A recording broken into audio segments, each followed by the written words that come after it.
Daerah Istimewa Yogyakarta menonaktifkan Kombes Edi Setianto Erning Wibowo dari posisinya sebagai Kapolresta Sleman. Buntut dari kasus suami yang jadi tersangka karena menewaskan jambret yang dikejarnya. Kapolda DIY pun menunjuk Kombes Rudi Yulianto yang saat ini menjabat sebagai Dires Narkoba Polda DIY menjadi pelaksana harian Polresta Sleman. Penonaktifkan ini saudara berdasarkan rekomendasi hasil audit dengan tujuan tertentu yang dilakukan oleh Inspektorat Pengawasan Daerah Polda DIY. Dalam audit ini saudara ditemukan dugaan lemahnya pengawasan Kapolresta Sleman sehingga proses penyidikan menimbulkan kegaduhan di masyarakat. Kapolda Daerah Istimewa Yogyakarta telah menonaktifkan Kapolresta Sleman Kombes Pol Edi Setianto terkait dengan temuan hasil audit dengan tujuan tertentu yang dilakukan Inspektorat Daerah dipimpin langsung oleh Pak Irwasda. Ditemukan adanya dugaan pelanggaran terkait dengan pengawasan yang tidak dilakukan oleh Kapolres. Dan saya telah menunjuk pengganti pelaksana harian Kapolresta Sleman, Kombes Pol Rudi, yang sekarang sebagai Dir Narkoba.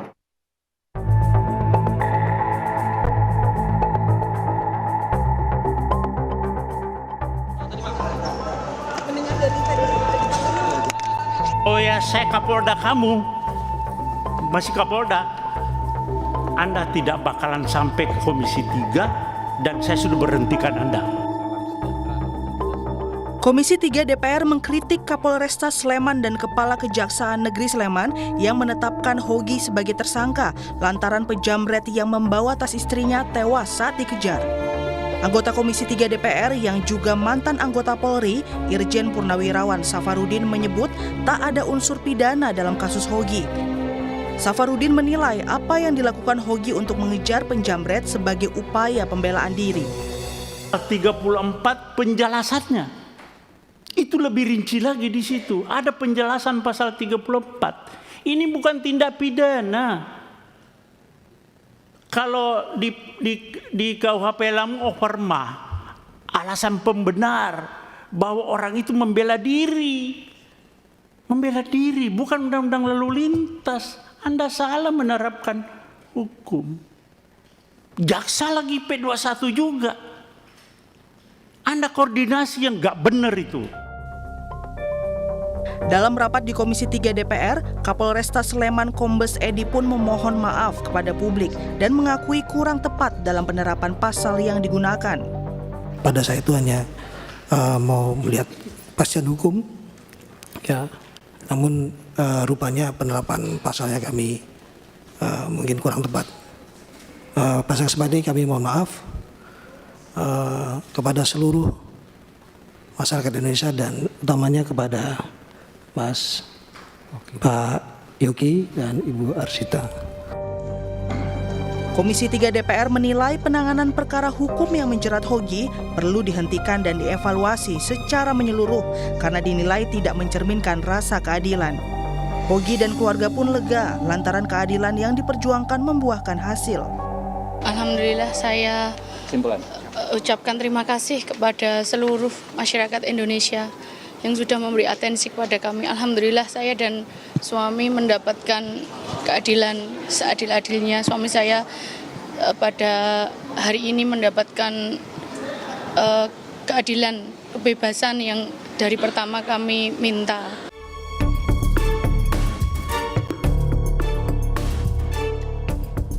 Sebelumnya Hogi Minaya ditetapkan sebagai tersangka usai menabrak dua penjamret yang membawa tas istrinya hingga keduanya meninggal pada April 2025 lalu. Kasus ini sempat akan diselesaikan dengan restoratif justice setelah dilakukan proses mediasi oleh Kejaksaan Negeri Sleman. Namun mekanisme restoratif justice juga sempat mendapat kritik DPR karena dinilai tak ada unsur pidana dalam kasus Hogi. Tim Liputan Kompas TV.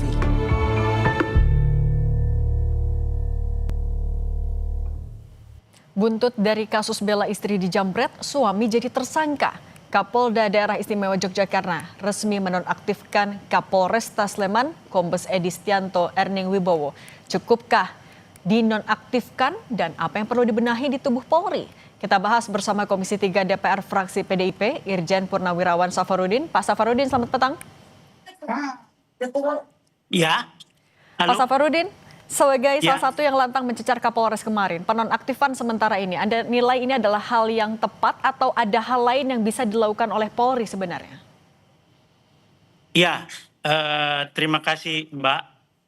Itu di dalam KUHP yang baru, pasal 22 ayat 7 menjelaskan bahwa setiap penyidik dalam melaksanakan tugas, fungsi dan wewenangnya apabila melampaui atau melanggar peraturan dan ketentuan yang ada, maka akan diberikan sanksi oleh pimpinannya.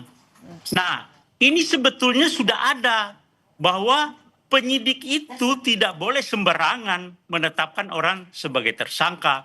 Karena kalau dia keliru di dalam melaksanakan tugas dan fungsinya, itu akan ada sanksi dari pimpinannya.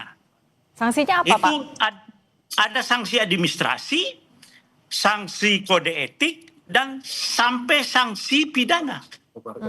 Kalau kasusnya Tergantung seperti ini, pimpinannya Pak Safarudin, menilai seperti apa gitu loh. nah ini kan sekarang lagi diperiksa juga oleh Propam. Nah kalau kasusnya seperti ini, termasuk membuat gaduh, sanksi yang bisa dijatuhkan itu apa, Pak? Paling beratnya apa?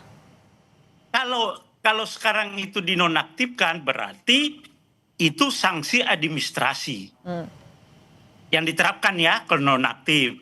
Ya nanti kan ada dari Propam periksa segala macam saksi, bisa juga kepada kode etik nanti. Kalau di kode etik Ya. bisa masuknya ke apa, sanksi ringan, sedang, berapa? Nah, itu tergantung hasil sidang Etik ya, Pak? kode etik gitu loh. Oke, tapi sanksi ini termasuk juga penonaktifan sementara. Menurut Bapak, cukupkah untuk memperbaiki citra Polri, Pak? Ya, kita kan serahkan kepada pimpinan yang menilai seperti apa. Dan tapi Ya. ini akan bisa cukup untuk menembus juga kesalahan prosedural yang sudah dilakukan kemarin, kah, Pak? Ya, berarti kan kalau masih diperiksa Propam, berarti masih ada tindak lanjut nanti. Mungkin ke kode etik gitu. Oke, tapi Pak, apa yang menurut Bapak bisa menyebabkan kesalahan seperti ini? Apakah karena polisi di Polres Sleman saat itu tidak mengerti kasusnya, tidak paham pasalnya, tergesa-gesa atau apa, Pak? Ya tidak paham pasalnya. Kenapa seorang korban dijadikan tersangka? Padahal ada pasal di KUHP yang baru itu, pasal 30. Aku minum Hemaviton Stamina Plus dengan Advanced Fit Formula, multivitamin, ginseng ekstra, dan L-glutamic acid. Bantu jaga stamina dan konsentrasi, dukung multitasking. Pennya mana ya? Konsen dong, 2 kali sehari. Hemaviton Stamina Plus. Menerapkan pasal gitu. Berarti kan harus dikasih sanksi sesuai dengan KUHP yang baru itu pasal 22 ayat 7. Oke, nah berarti ke depannya Pak, agar tidak ada kasus serupa seperti ini, ketika mau menerapkan pasal, polisi seharusnya mengedepankan apa dulu, mempertimbangkan apa dulu, Pak? Ya, melihat sesuatu kasus itu seperti apa. Kan kita sudah jelaskan bahwa jambret itu dengan laka lantas itu merupakan satu kesatuan. Bukan berdiri sendiri lalu lintas gitu.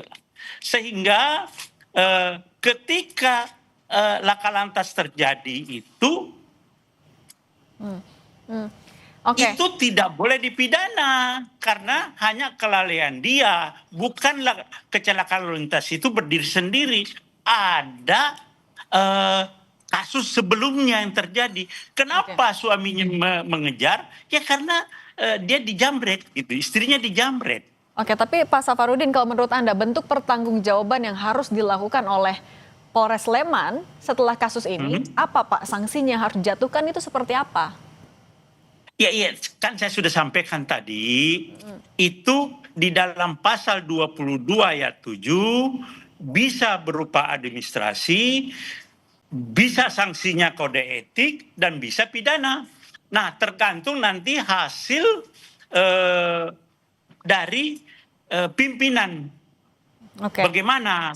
Saya juga tidak bisa memberikan pantas apa yang mana gitu, karena itu kan ada pemeriksaan saksi-saksi segala macam, sehingga baru bisa dijatuhkan sanksi seperti apa. Oke, kalau begitu Pak, selain dari Polres Sleman, apa yang Anda dorong juga Anda harapkan dari Kejari Sleman? Halo?